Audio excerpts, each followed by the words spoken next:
RCF. Nous sommes en compagnie de l'abbé Benoît Lobé, qui est le responsable, le prêtre responsable de la cathédrale. On va dire le curé, qu'est-ce qu'on va dire? Le doyen, on dira.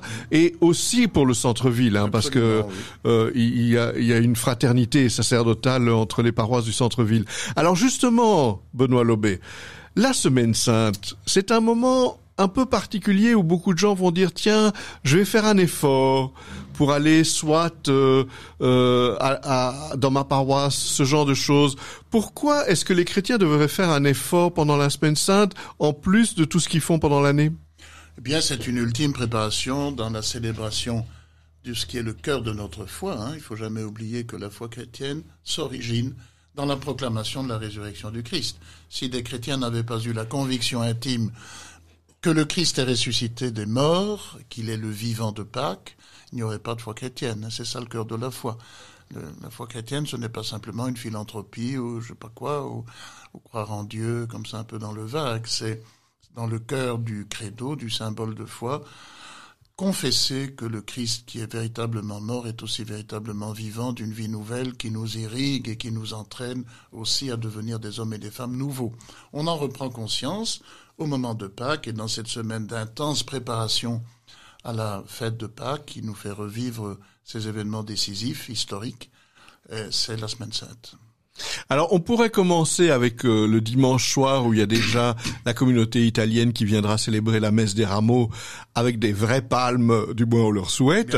Mais parce que vous êtes quand même à la cathédrale, il y a cette invitation un peu particulière de la messe chrismale, c'est-à-dire la consécration et la bénédiction des huiles qui vont être utilisées pour les malades, pour les confirmations, pour les baptisés et même peut-être si on doit consacrer un diacre ou si on doit ordonner quelqu'un dans des paroisse, ça va être des huiles de ce type-là, mais ça rassemble des gens de toute la ville, cette messe chrismale. Bien entendu, puisque il s'agit de consacrer les huiles par lesquelles certains sacrements sont conférés. Alors, vous avez, comme vous l'avez rappelé, l'huile des catéchumènes, pour les adultes qui en effet se préparent au baptême et qui reçoivent pendant cette préparation, et notamment pendant le carême, des onctions d'huile pour les rendre plus forts, parce que l'huile fortifie, c'est de l'huile d'olive. Elle fortifie, alors on bénit l'huile des catéchumènes. L'huile des malades, c'est également de l'huile d'olive qui permet de faire l'onction des malades. C'est aussi un sacrement qui fortifie. C'est un sacrement qui fortifie. C'est pas le sacrement des mourants, Le sacrement des mourants, il existe. C'est le viatique. C'est l'Eucharistie reçue en viatique.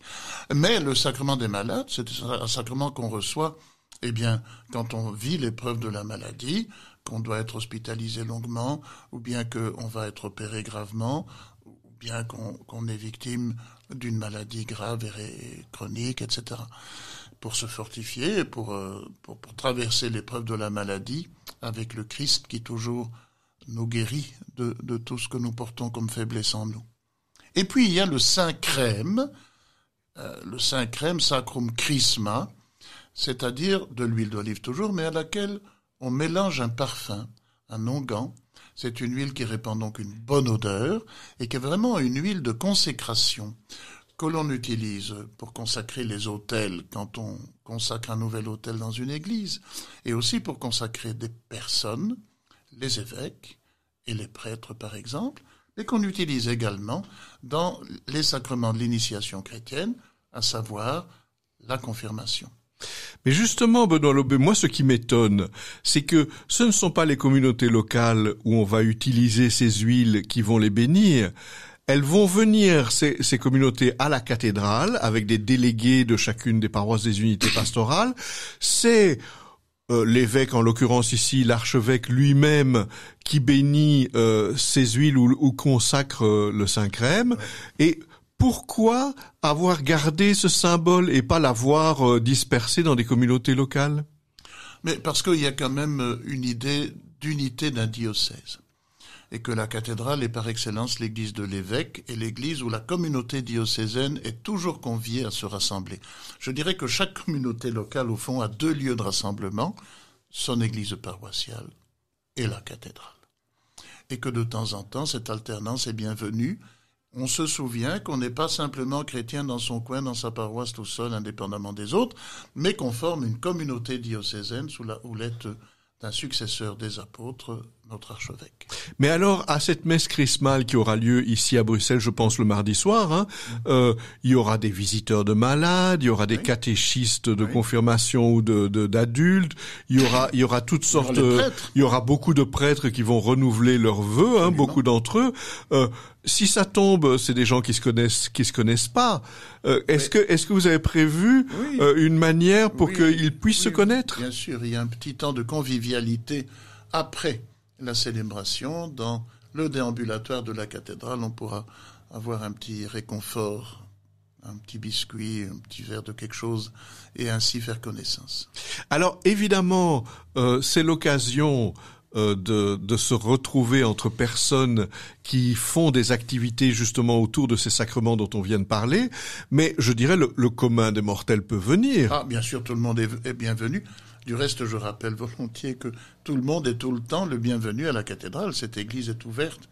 Elle est une église pour tout le monde. Alors, si je veux, par exemple, si je connais pas personnellement tous ces prêtres ou tous ces catéchistes ou tous ces gens, ces visiteurs de malades, mais que je veux quand même les encourager, je pourrais venir et prier avec eux tous. Mais bien sûr, bien sûr. Alors, il y a les autres offices de la Semaine Sainte, le jeudi saint, le vendredi saint avec notamment le chemin de croix et puis la veillée pascale, puis le jour de Pâques et même parfois le lundi de Pâques. Mais la communauté de la cathédrale, elle est, enfin, la réputation c'est qu'elle était très réduite et pourtant vous organisez cette Semaine Sainte. Qu'est-ce qu'il y a comme force? Toujours pour les mêmes motifs que pour la messe chrismale.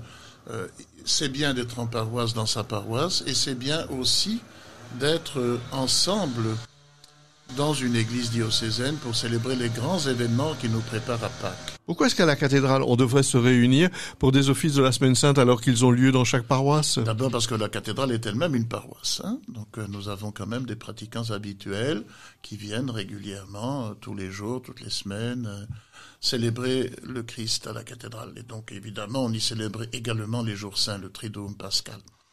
Mais aussi parce que on peut avoir envie, quand on est dans une paroisse particulière de Bruxelles, de rejoindre d'autres paroissiens d'autres paroisses. Alors le lieu de rassemblement, c'est tout naturellement la cathédrale.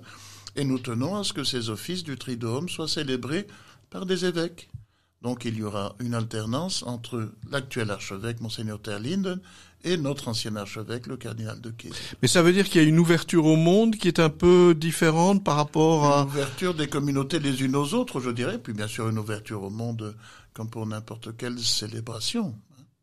Mais alors, ce qui est un peu étonnant, c'est que à la cathédrale, il y a quand même un style, et d'abord architectural, et puis en termes artistiques, en termes même de musiciens. Ce style, vous voulez le mettre à la disposition des gens pendant les offices? Oui, parce que ce style, bon, c'est pas le style de la cathédrale, c'est, mettons, une certaine manière relativement classique, avec de la musique qui quelquefois a été composée pour la cathédrale d'ailleurs, et qui est une très belle musique. Nous voulons, c'est un trésor, le partager au plus grand nombre, naturellement, et ainsi célébrer avec cette qualité artistique qui doit caractériser les offices de la cathédrale. Alors, ce qu'il y a, c'est que beaucoup de gens qui viennent à la cathédrale vont s'attendre à ce qu'il y ait un accueil pour toutes les communautés étrangères, même bilingues. Il y aura un peu de français, un peu de néerlandais. Je suppose que vous allez pas, entre guillemets, démultiplier toutes ces célébrations. Vous allez plutôt unifier. Bien non, bien entendu. Il y a une célébration par jour du Triduum, c'est tout. C'est tout. Donc il y a le jeudi saint, la célébration de la scène du Seigneur, le vendredi saint, au soir, la célébration de la Passion, le samedi saint, plus tard, à 21h, la célébration de la grande vigile de Pâques, durant laquelle il y aura des baptêmes d'adultes, et aux heures habituelles du dimanche, le jour dimanche de Pâques, la célébration de la résurrection du Christ. Alors évidemment, je pourrais venir avec des gens qui ne sont pas de Bruxelles, ou moi-même, pourquoi pas découvrir la cathédrale. Ça veut dire que si je fais pas partie de cette communauté, je suis le bienvenu aussi. Tout le monde est évidemment le bienvenu, toujours à la cathédrale. Bien sûr, il n'y a jamais aucune exclusive. Alors, il faut pas non plus être un chrétien chevronné, j'imagine, pour participer, même si ce sont des offices où vous avez mis le meilleur de vous-même, j'allais dire, il faut pas être des chrétiens chevronnés, les choses seront expliquées. Oui, et tout le monde, d'abord on se laisse porter par la liturgie, même et surtout si on ne la comprend pas, parce que dans la liturgie on n'est pas obligé de tout comprendre, hein. On se laisse porter, on se laisse plus précisément initier à la vie par la liturgie, hein. La liturgie, c'est un lieu d'initiation à ce qu'est la foi chrétienne, et donc il est normal qu'on ne comprenne pas tout. On ne comprend d'ailleurs jamais tout de la liturgie, heureusement. Alors, quand on sort de la cathédrale, moi j'ai l'expérience qu'il y a ce grand escalier formidable, on sort de la cathédrale et on voit cette ville. Ça veut dire que participer à la Semaine Sainte à la cathédrale, c'est un peu avoir le cœur plus large. Il y a un aspect de mission, bien entendu, ce qu'on a célébré, ce qu'on a découvert dans et grâce à la liturgie. On est prié de le porter dans son cœur d'abord et aussi autour de soi, dans la grande ville, qui en a quand même tant besoin.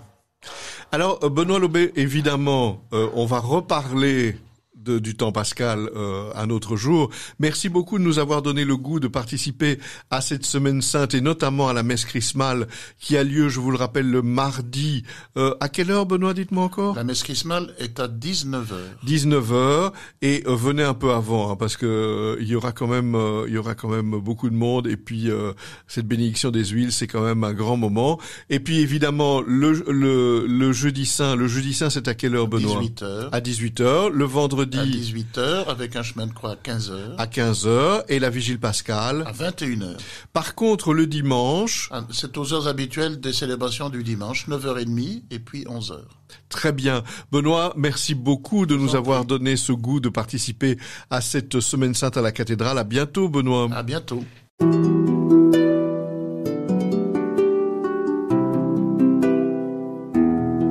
Au fil de la vie, Enzo Bordonaro.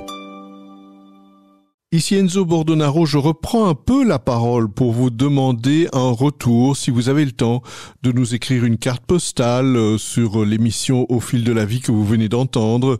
N'hésitez pas à nous l'envoyer. Je vous rappelle l'adresse RCF Bruxelles, rue de la Linière 14 060 Bruxelles, parce que nous avons toujours besoin de retours, nous avons besoin de gens qui nous disent ce qu'ils aiment dans nos émissions ou ce qu'ils voudraient entendre. Je vous rappelle également que vous pouvez écouter nos émissions différées cette fois-ci, non seulement sur notre site rcf.be